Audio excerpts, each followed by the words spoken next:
అటవీ సిబ్బంది మీద దాడి చేసినటువంటి కేసు ఏదైతే ఉందో శ్రీశైలం ఎమ్మెల్యే దాని మీద కొందరి మీద కేసులు ఫైల్ చేశారు. అందులో A1గా రౌతు అశోక్ అని ఉంది. ఈ రౌత్ అశోక్ శ్రీశైలం జనసేన పార్టీ నియోజకవర్గ ఇన్ఛార్జ్ అట. ఇది హైలైట్. A1గా జనసేన శ్రీశైలం నియోజకవర్గ ఇన్ఛార్జ్ రౌత్ అశోక్, A2గా ఎమ్మెల్యే బొడ్డ రాజశేఖర్ రెడ్డి ఈ విధంగా పేర్లు పెట్టుకుంటూ వచ్చారు. అంటే అటవీ శాఖ జనసేన అధ్యక్షుడిగా మన డిప్యూటీ చీఫ్ మినిస్టర్ ఆయన పరిధిలోనే ఉంది కదా, ఆయన చేతిలోనే ఉంది. అటవీ శాఖకు సంబంధించినటువంటి అధికారుల మీద దాడి చేసిన వ్యవహారం మళ్ళీ జనసేన నియోజకవర్గ ఇన్ఛార్జ్ A1గా ఉండడం. అయితే ఇక్కడ మనం గమనించాల్సిన విషయం ఏంటి అంటే, తెలుగుదేశం పార్టీకి సంబంధించి వాళ్ళ దగ్గర నుంచి అవమానాలు ఉన్నాయి, వాళ్ళ దగ్గర నుంచి అవహేళనలు ఉన్నాయి, మాకేమీ ప్రియారిటీ లేదు, అవమానిస్తున్నారు అని ఎవరైనా జనసేన నేతలు బహిరంగంగా గొంతు విప్పితే వాళ్ళని ఇమ్మీడియట్గా సస్పెండ్ చేసుకుంటూ వచ్చారు. ఇటువంటి సంఘటనలు చాలా ఉన్నాయి.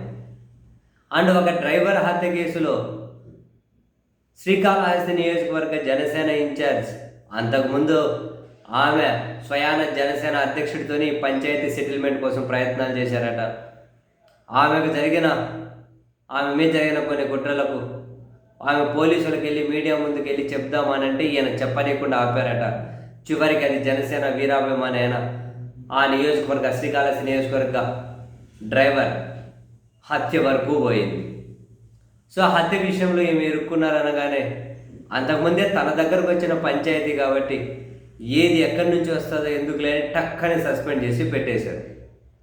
బాగుంది.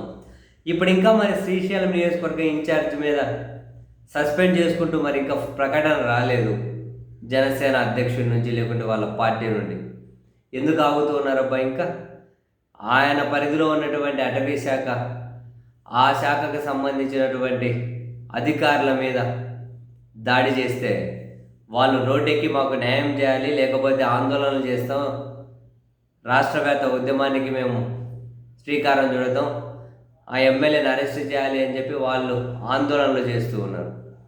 మరి ఇక్కడ ఎమ్మెల్యేతో పాటు జనసేన నియోజకవర్గ ఇన్ఛార్జ్ కూడా ఉన్నారు ఇందులో కీలకం అని చెప్పి పోలీసులు చెబుతూ ఉన్నారు.